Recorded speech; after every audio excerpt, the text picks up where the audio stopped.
The next type of prescriptive process is the incremental model. The incremental model combines the elements of waterfall model applied in an interactive fashion.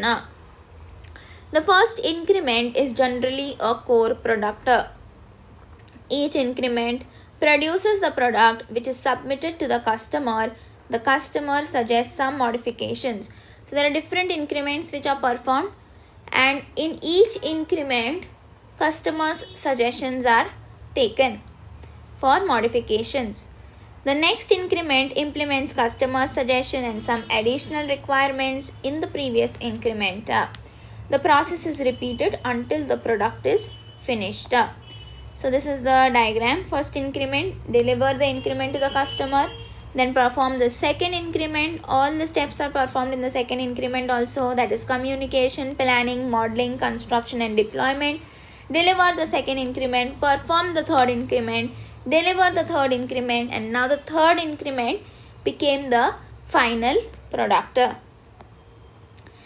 Consider the development of a word processing software like MS Word or Word Star using the incremental model.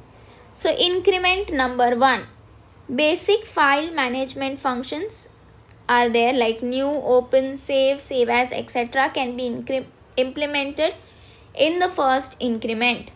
Now in increment 2, more sophisticated editing and document production capabilities can be implemented in the second increment. For example, rulers and margins and multiple font selections can be implemented.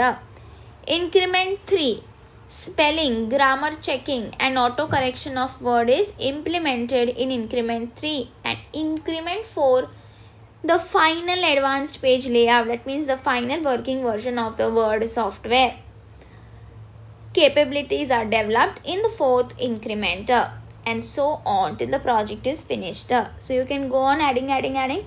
Somewhere increments will stop and you will get the final finished version. Now merits or advantages of incremental model. The incremental model is useful when the size of the development team is small in the beginning or some team members are not available. Thus, earlier increments can be implemented with the help of a small size. So, increments like new, open, save as, these increments, they can be made with the help of a small team also. So, that is a useful thing if the team is small. If product satisfies the client, then the size can be increased. Go till the final page layout. If your first increment is satisfied by the customer, then go till the final page layout increment and increase the team size. Also, increments can be properly planned to handle all types of technical risk. For example, some applications may require a new hardware that is presently not available.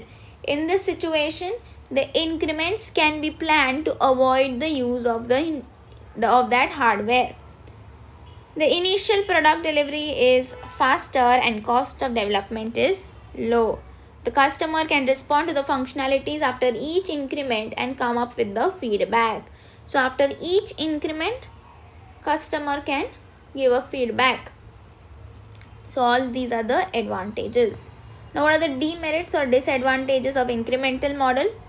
The cost of the finished product may be increased in the end beyond the cost estimated.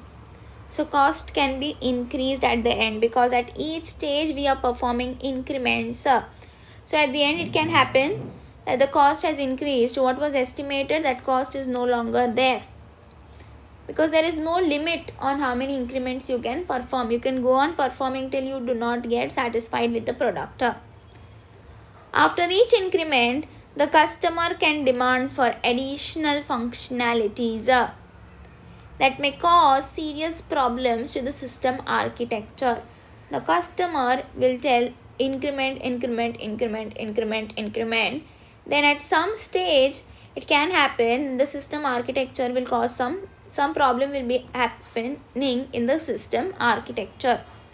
It needs a very clear and complete planning and design before the whole system is broken into smaller increments. So you need to plan it very nicely before the whole system is broken down into smaller increments.